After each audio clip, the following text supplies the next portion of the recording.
안녕하십니까. 2025년 20회 한국어 교육 능력 검정 시험 해설을 맡은 돌리 선생입니다. 자, 오늘은 21번 문제부터 보겠습니다. 자, 21번 문제. 다음 이어진 문장에 관한 설명으로 옳지 않은 것은, 자, 네모안에 보기 볼까요? 기억. 어머니는 텔레비전을 보면서 마늘을 까신다. 여기에 대해서, 자, 보기 1 볼까요? 옳지 않은 것을 고르는 겁니다. 기억. 선행절과 후행절의 주어가 달라질 경우 비문이 된다. 자, 해설 볼까요? 어머니는 텔레비전을 보면서 마늘을 까신다. 자, 면서라는 동시동작이죠. 그런 이제 조건절입니다. 자, 이때는 이제 어머니가 텔레비전도 보고 마늘도 까고 즉 주어가 같아야 됩니다. 그죠? 그런데 자, 1번은 뭐라고 했습니까? 보기 1번. 주어가 달라질 경우 비문이 된다. 자, 그렇겠죠. 어머니는 텔레비전을 보면서 아빠는 마늘을 까신다. 이건 말이 안 되죠. 일단은 보면서라고 하면 안 되기 때문에 조건이 들어가면 안 되고 대등으로 돼야 되는데 이거는 조건입니다. 그래서 이 비문이 된다는 말 자체가 맞는 말이죠. 그래서 답이 아니고, 자, 2.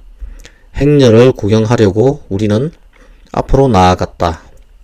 보기 2. 니은 선행절을 후행절의 내부로 이동시킬 수 있다. 자, 이미 무슨 말입니까? 자, 려고는 목적을 나타내는 종속적 연결고리입니다. 그죠? 그래서 뒷문장의 주인공 뭡니까? 우리죠.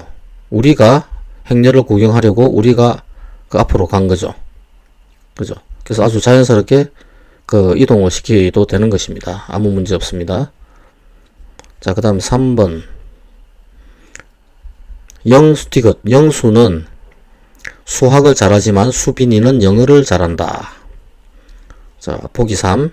선행절과 후행절의 순서를 바꾸면 명사의 명제적 의미가 달라진다. 문장의 명제적 의미가 달라진다. 볼까요? 영수는 수학을 잘하지만 수빈이는 영어를 잘한다.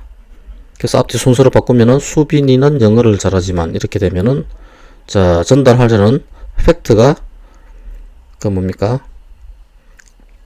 어떻게 됩니까? 수빈이가 영어를 잘하지만 영수는 수학을 잘한다. 수빈이는 영어를 잘하지만 영수는 수학을 잘한다. 뭐 똑같죠, 의미가.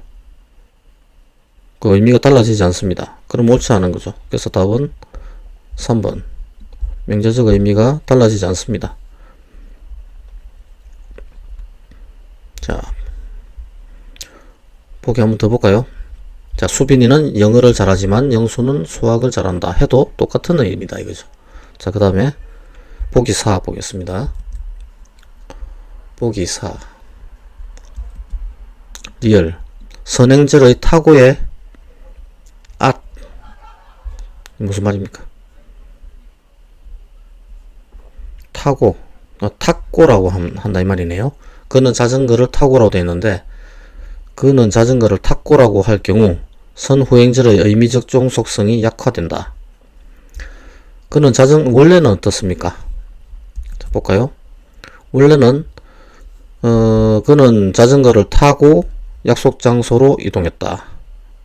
그 약속 장소로 이동한 수단이 자전거였다 이 말이죠. 원래는. 근데 그는 자전거를 탔고 약속 장소로 이동했다 이래 되면은 수단이 아니라 그냥 시간의 순서처럼 되는 거죠.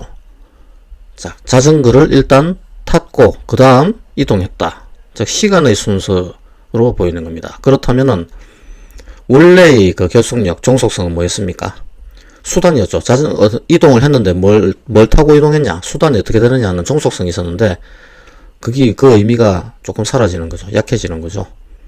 그래서 이것은 맞는 말입니다. 그래서 맞는 말이기 때문에 아니고, 자, 이 문제 21번 문제는 옳지 않은 것이기 때문에 옳지 않은 것은 3번밖에 없습니다. 그래서 3번이 답입니다.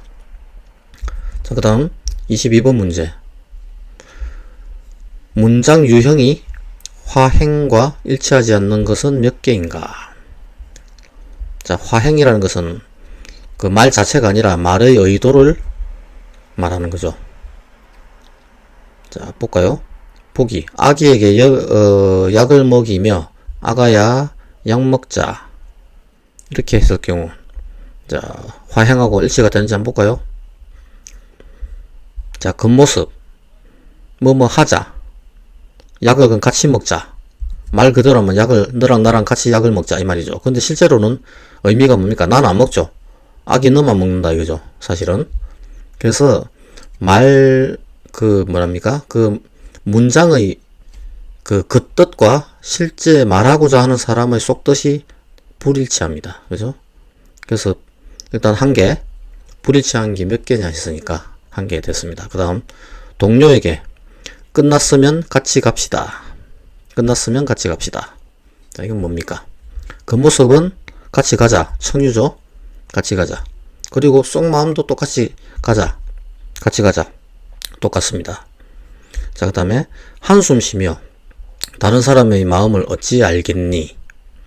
자, 그 모습은 나는 모른다 하는, 나는 모른다는 것이 아니라 질문이죠, 질문. 어찌 알겠니? 마음을 어찌 알겠니? 하고, 근데 그 모습은 질문이지만 이게 실제로 묻는 게 아니죠. 이미 대답을 원하지 않습니다. 자, 속마음은 나는 다른 사람의 마음을 절대 알 수 없다. 이런 푸념이죠, 푸념. 탄식입니다. 즉, 의문문의 모양을 취하고 있지만 실제로는 탄식이다. 불일치하죠. 그럼 벌써 두 개가 되겠습니다. 자, 그 다음 의사가 환자에게 입을 크게 벌려 보시겠어요? 했습니다. 즉, 의문문이죠, 이거는. 자, 근데 벌려 보시겠어요? 하면 물어서 네 하고 뭐 대답하는 겁니까? 자, 속마음은 그게 아니라 벌려주세요죠, 사실은. 벌려주세요. 그래서 의문문을 하고 있지만 실제로는 명령 요청의 형태입니다. 그래서 이것도 화행이 일치하지 않는 겁니다. 즉, 화행이 일치하는 것은 총 3개죠. 3개. 정답 3. 자, 그 다음에 23번 문제. 밑줄 친 어절의 문장 성분이 같은 것끼리 묶인 것은? 보기 1. 그건 나에게 물어봐. 나도 니은. 나도 돈은 없어. 디귿. 오늘은 비가 오네. 리얼. 공부는 민수가 잘하지. 그러니까 은는에 대한 것입니다. 그러니까 이 문제의 핵심은 은는이 어떤 그 문장 성분이냐 이런 말이죠. 자, 보조사 은는, 그러니까 그냥 조사가 아니라 보조사 은는이나 도 같은 보조사는 문장의 특별한 뜻, 즉 강조, 대조 등을 더해주기 위해 있는 겁니다. 즉 이가, 을를, 에 이렇게 쓸 수 있는데 그것을 밀어내고 그 자리를 차지한 거죠. 그 이유는 강조, 대조 이런 걸 위해서 그렇다는 거죠. 그러면은 하나씩 보겠습니다. 자, 보기, 기억. 그건 나에게 물어봐. 나에게 그것을 물어봐라는 거죠, 원래는. 그죠? 그래서 이게 형태는 은는으로 무슨 주격처럼 보이지만 이것은 주격 조사가 아니라 보조사입니다. 그래서 목적어가 되겠습니다. 여기서는 그건 나에게 물어봐 했을 때 그건이란 말은 그것을 이라는 원래는 목적어였죠. 목적어. 그 다음에 니은. 나도 돈은 없어. 돈을 없어가 아니죠. 돈은 없어. 돈이 없다. 이것은 주어입니다. 주어. 자, 기억은 목적어, 니은은 주어. 그 다음에 디귿은 오늘은 비가 오네. 자, 오늘은 비가 오네. 그럼 비가 오는 것이 오늘이란 말이기 때문에 이거는 부사어죠. 목적어가 아닙니다. 오늘이 아니죠. 부사어. 자, 그 다음 리얼. 공부는 민수가 잘하지. 이것은 목적어죠. 민수가 공부를 잘한다는 데서 나온 겁니다. 공부는 민수가 잘하지. 목적어입니다. 그래서 같은 목적어가 기억하고 리얼하고 있습니다. 그래서 정답은 기억 리얼, 즉 2번이 되겠습니다. 자, 다음 24번 문제. 부정문에 관한 설명으로 옳지 않은 것은? 보기 1. 나는 우산이 없다는 것은 어휘적 부정문이다. 맞는가요? 자, 나는 우산이 없다. 이것은 없다라고 했습니다. 없다는 것은 아니나 못을 쓰지 않고 그냥 이 자체 없다, 아니다, 모르다는 아예 처음부터 부정의 뜻을 품고 태어난 어휘적 부정이라고 부릅니다. 그래서 없다, 아니다, 모르다 나오면은 이것은 어휘적 부정이다. 다 외우시는 게 마음이 편합니다. 그래서 없다 나오면 어휘적 부정이다. 맞는 겁니다. 그 다음에 이 전혀 등과 같은 부정극어가 쓰일 수 있다. 자, 이것도 가급적 외워야 되는 말인데 이 말 자체가 맞는 겁니다. 전혀 등과 같은 부정국어가 쓰일 수 있습니다. 전혀, 별로, 도무지, 결코 이런 말들은 긍정문에는 못 씁니다. 자, 이거 쉽게 볼 수 있는 건 예를 보면 알 수 있습니다. 전혀 예쁘지 않다인데 전혀 예쁘다 이상하죠? 전혀 예쁘지 않다. 즉 전혀다 하면은 자, 부정어가 들어가야 됩니다. 그래서 부정국어가 쓰일 수 있다. 그죠? 그래서 이런 애들을 부정국어라고 부릅니다. 전혀는 부정국어다. 그리고 부정국어는 긍정문하고는 쓸 수 없다. 부정문하고만 쓸 수 있다. 그죠? 그래서 전혀 등과 같은 부정국어가 부정문에는 쓸 수 있는 겁니다. 자, 그럼 그 다음 못이 이제 부정문하고 쓸 수 있느냐 이 말이죠. 못은 형용사와 함께 쓰일 때 단형 부정문으로 쓰일 수 없다라고 했습니다. 없을까요? 자, 봅시다. 단형 부정문 쓸 수 없다. 일단 맞는 말입니다. 왜냐? 자, 형용사는 상태를 나타내고 상태는 능력이 개입될 수 없죠. 그래서 형용사 앞에 못을 붙이면 아주 어색하게 됩니다. 하늘이 못 푸르다, 얼굴이 못 예쁘다 이렇게 하면은 비문이 됩니다. 그죠? 그래서 이 보기 못은 그 단형 부정문하고 그 부정문으로 쓰일 수는 없다. 짧은 부정문, 단형이란 말은 짧은이란 말인데 부정문으로 쓰일 수 없다. 그 형용사와 같이 쓰일 수 없단 말이죠. 그 말은 맞습니다. 그 다음 보기 4 안이란 말이 부정일 때는 동작주의 능력이나 인지를 나타내는 스스로와 쓰여 의도 부정을 나타낸다. 자, 의도 부정입니까? 틀렸죠. 자, 안이라는 것은 이제 부정문에서 쓰일 때 안이라는 것은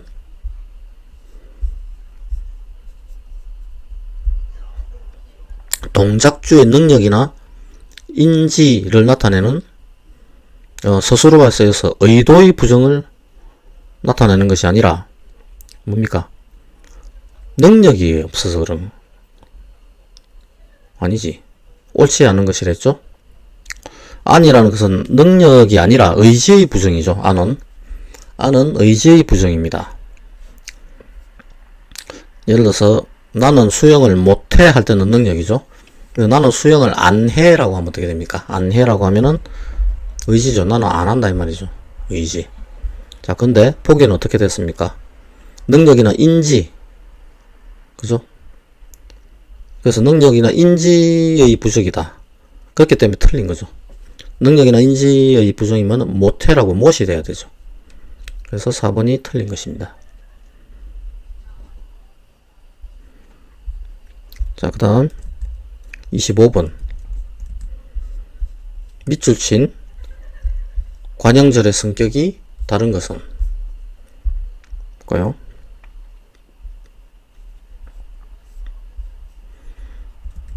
1. 보기 1. 비가 오는 소리가 들린다. 2. 내가 만든 향수를 가져왔다. 3. 고기에 굽는 냄새가 난다. 4. 내가 집으로 간 사이에 그가 왔다. 자, 관형사절. 이게 다 관형사절입니다. 명사로 꾸며지죠. 소리, 향수, 냄새, 사이. 명사로 꾸며지는 어절입니다. 그럼 이 문제에서 알고 싶어 하는 것은 관형사절의 성격이 어떤 것이 있는가를 알아야 되는 거죠. 그죠? 그러면 관형사절이 어떤 것이 있는가를 보겠습니다. 자, 관형사절은 접재, 관계 관형절이 있습니다. 수식받는 명사가 원래의 관형절 안에서 주어, 목적어, 부사 등의 역할을 하던 단어인 경우입니다. 자, 이 말은 관계 관형절이란 말은 그 어절 자체, 그러니까 수식을 받는 명사가 들어가지 않으면은 문장이 안 되는 어절 자체는 그냥 불완전한 명사여야 되고, 첫째. 그 다음에 그 수식어를 넣어야 완전해지는 거. 이 두 가지 조건을 갖고 있으면은 관계 관형절이다. 이렇게 생각하면 됩니다. 자, 그래서, 보기, 내가 만든 향수를 가져왔다. 이걸 볼까요? 여기서 어절이 내가 만든이죠? 그러면 내가 만들다, 내가 만든다.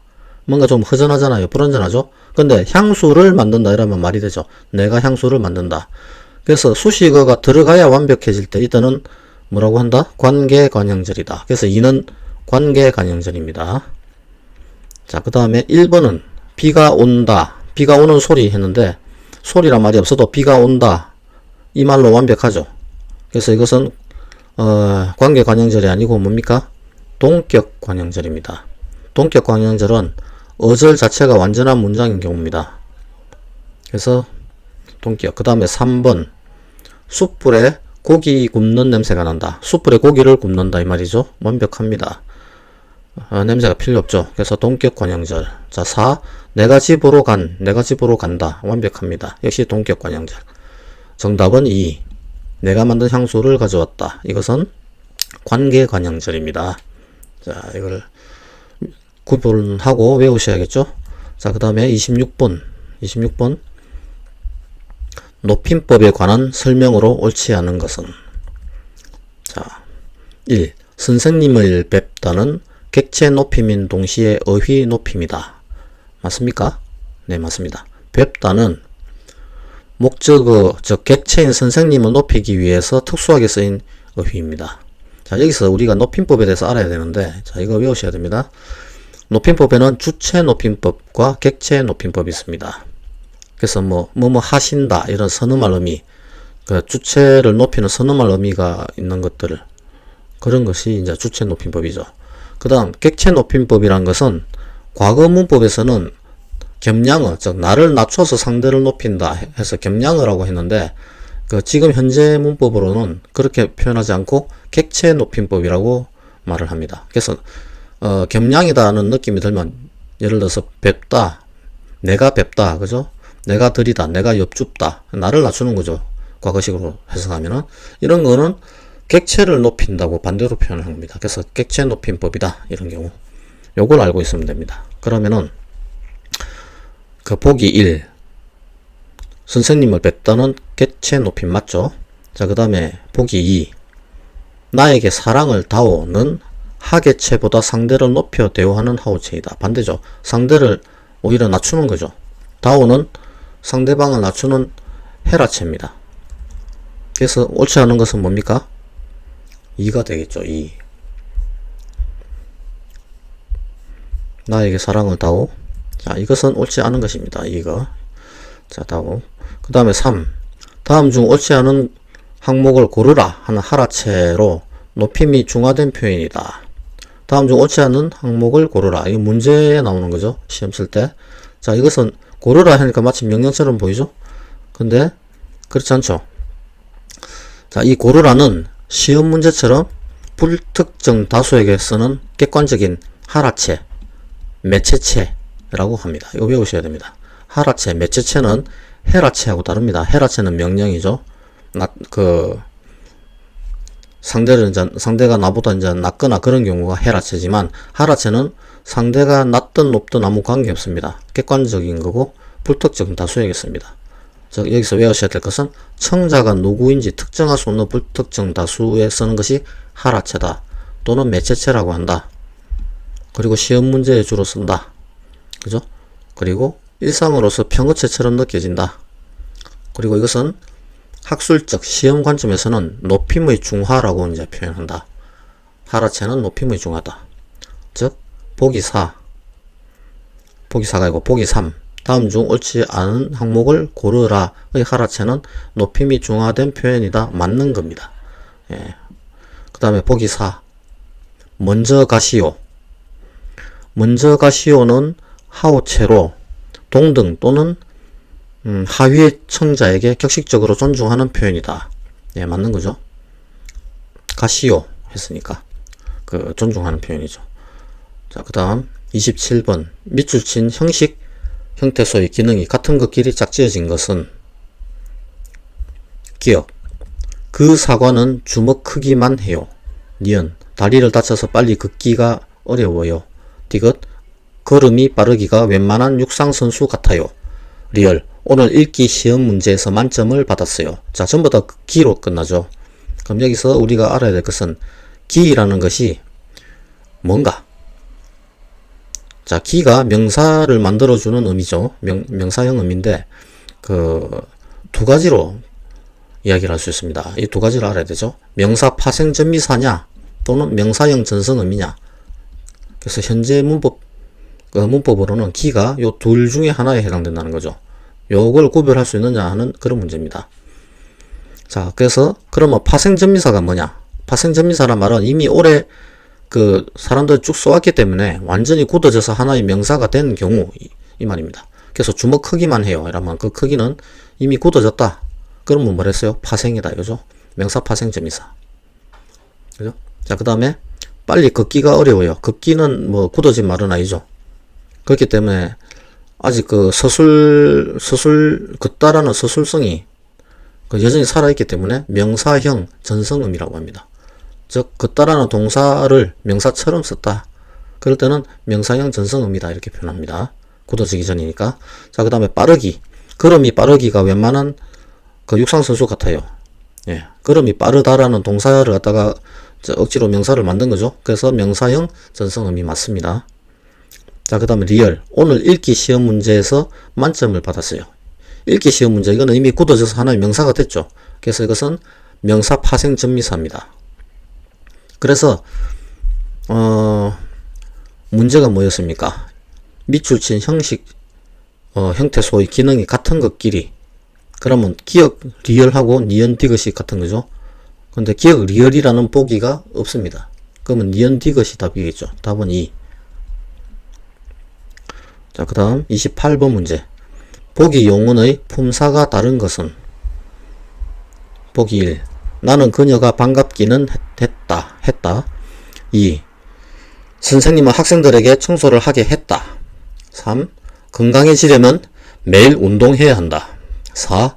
그녀를 만나보려고 한다. 예, 전부 다 하다. 자, 하다입니다. 자, 이 하다가 동사로 쓸 수도 있고 형용사로 쓸 수 있다. 이 말이죠. 자, 여기서 보조 형용사냐, 보조 동사냐. 이것을 묻는 문제다. 이 말이죠. 보조 용언. 자, 그러면 나는 그녀가 반갑기는 했다. 이럴 때 반갑다도 형용사죠. 했다도 형용사고. 그래서 이것은 보조 형용사 맞습니다. 자, 2번 두 번째. 선생님은 학생들에게 청소를 하게 했다는 그것은 사동이다. 이 말이죠. 사동.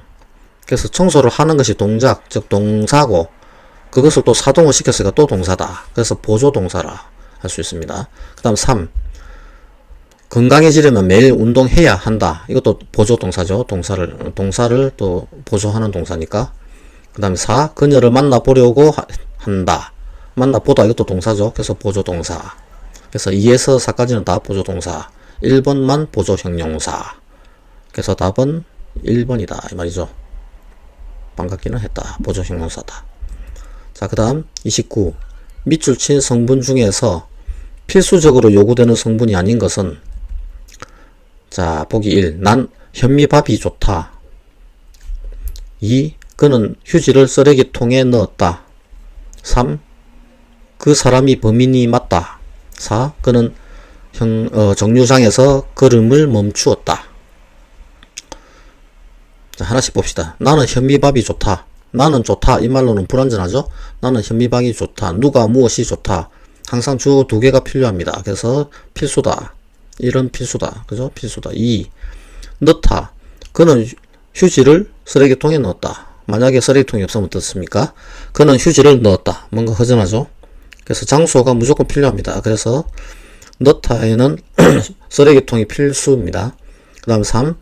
맞다. 그 사람이 맞다. 뭐가 맞아? 뭔가 불완전하죠? 그래서 비교 대상이 필요하기 때문에 범인이란 말이 분명히 있어야 됩니다. 필수적으로. 그 사람이 범인이 맞다. 필수입니다. 그래서 1, 2, 3 전부 다 필수 성분이고 4. 그는 정류장에서 걸음을 멈추었다. 그는 걸음을 멈추었다로 완벽하죠. 그죠? 정류장에서 라는 말은 빼도 됩니다. 그래서 필수적이지 않는 것은 4번입니다. 자, 그 다음 30번. 다이어에 관한 설명으로 옳은 것은? 자, 보기 1.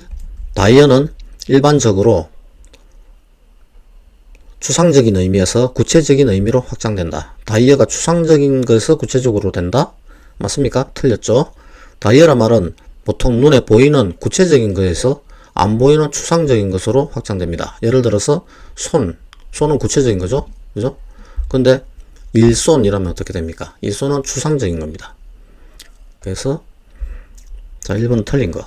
자, 보기 2. 틈은 공간적 의미에서 시간적 의미로 확장되어 다이어로 사용된다. 틈이란 말은 공간적 의미 맞죠? 그게 시간적 의미로 확장됐다. 이거 맞는 것 같은데? 예, 맞습니다. 그 다음에 3. 모든 국어 사전에서 다이어와 동음 이어의 구분은 동일하다. 모던이란 말이 있으면 보통 그 보기는 틀렸을 가능성이 많습니다. 절대적인 것을 쓰면은 보통 틀린 것이 많습니다. 국어사전을 편찬하는 학자나 기관마다 기준이 다르다고 합니다. 이건 뭐 외우셔야겠죠? 그래서 이건 틀린 말입니다. 자, 그럼 보기 4. 태풍의 눈은 하늘에서 내리는 눈에서 의미가 확장되어서 아니죠. 태풍의 눈은 눈이죠. 사람 눈. 그래서 틀린 거. 즉 답은 2번입니다.